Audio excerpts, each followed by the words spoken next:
Hello and welcome to another Total War Warhammer guide. Today we are looking at the reason why people play as the Bretonnians on the tabletop and in the game on multiplayer is the fact that they have some superb cavalry. So we're going to look at the three main types of horse cavalry today. We're going to go through the differences and how you'd use them on the battlefield. So first off, we have the mounted yeoman. So we looked in the previous episode at mounted yeoman archers. So basically these are the ones without bows and arrows. Basically they've got a sort of spear, a short spear and a shield. So they all come in units of 45.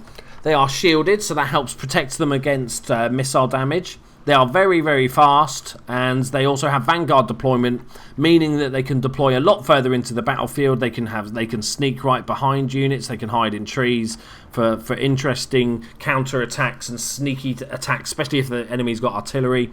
Really, really useful. It's one of my favourite abilities in the game. So 3,700 hit points, as good as. They've got armour of pretty low at 40, leadership pretty dreadful at 48. Very quick speed 90, melee attack of 22, defense 26, weapon strength 26, 5 of which of that is armor piercing, and they have a charge bonus of 24. They have vanguard deployment and they can hide in a forest. So pretty sort of bog standard really. They're not too expensive. They're really good early game. They're kind of like they've got basically pitchforks, haven't they, rather than spears, or some have got spears. But they're very good early game. Obviously, there's no campaign for the Bretonnians yet, but that will be one of the first, probably the first DLC, because their army is sort of near completion, so they just need to add a few more units and then add it in. So I think these will be like perfect early on, a number of these units. So let's have a look at the Knights of the Realm. These are the next step up, beautiful unit models. The yeoman in olden times were basically the servants of the knights. So you'd be a yeoman, you'd learn the ways of the knights and sort of thing like that. So they actually work for the knights. So they've got an upgrade in hit points of 4,000 hit points. These are armoured and shielded, meaning less missile damage, but also for that armour, less damage unless it's armour piercing, which is really good. And they also anti-infantry, because those lances are basically like think of them as big kebab sticks. If you can get like 6 or 7 goblins on one kebab, you've done well. You've done well. They have armor, massive high armor of 100, leadership of 70, speed not quite as quick, but 75 is still good. Melee attack of 26, defense 24, weapon strength of 30, which is broken down as 21 weapon damage and 9 armor piercing. But the big thing with these guys is a massive charge bonus, or decent, of 56. Which means on that charge, that is what knights with lances are all about. On the charge, smash a unit and then move on to the next one.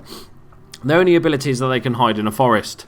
Now, let's talk about Grail Knights. Firstly, let's talk about models. I love the models in this game. I think most of them are spectacular. This fucking lightsaber bollocks.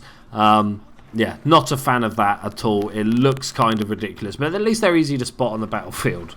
So, these are the big daddies of them all. 4,700 hit points, which is another 700 upgrade. They are armoured and shielded. They're anti-infantry, so similar to the Knights of the Realm. They have 110 armour, so slight upgrade on the armour. Leadership 2 more at 72. Same speed.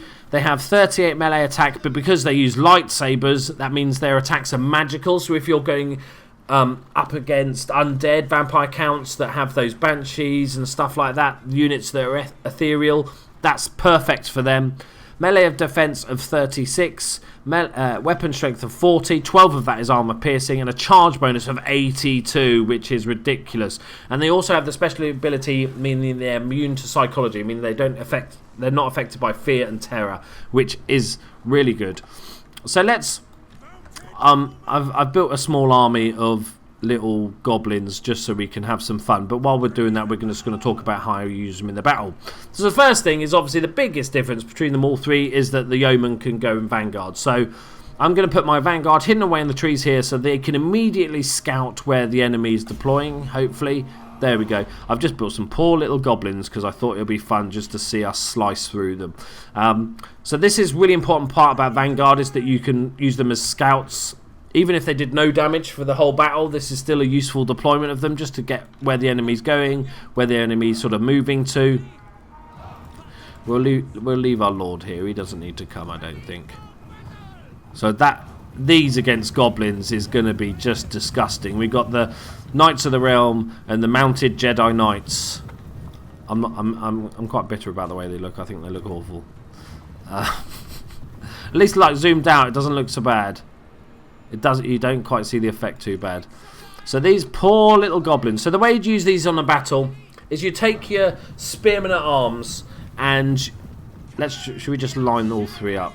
I think we should just line all three up and just have one mass charge. So you'd have your sort of men at arms and your pole-armed guys as your main front line, engaging that front line of the enemy, smashing into the enemy. You'd have lots of those troops, and as soon as they're engaged, you want to go in hard in the rear or in the flanks with your knights, because they will do a spectacular amount of damage. The whole point with knights is you don't get embroiled in a big long combat. You just smash through a unit, break it or destroy it, and then move straight on to the next one and keep going. Once you've you can use a couple of those units to do that, and then you can also use a couple of units to basically go after missile infantry, because they're so vulnerable, missile infantry. As soon as the enemy leaves them out in the open, send one unit of knights in, and they will, even the yeomans will do the job for that. They will absolutely destroy. Right, goblins, are you going to come and say hello, or are you just hanging out there? What sort of formation should we do? Should we do like a really wide formation? Right, there we go. Are you going to come, or are we just going to destroy you? Okay, fine. They are obviously spear infantry, but I love that expendable. They don't care. Right, let's pause it so we get a nice timed attack. We're going to go you there.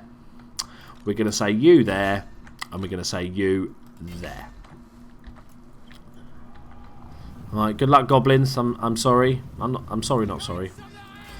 Oh, that was a brilliant timed attack. Only one of them ran brilliantly. Brilliant. Right, we'll see these guys going, I think. And the whole point with these knights, both sets of these knights, oh my god, they've all just disappeared. Lights. I'm still bitter. The whole point of these guys, even against these goblins here, we're taking damage because we're getting stuck in a fight. Because of their numbers, they've got hundreds of these little guys.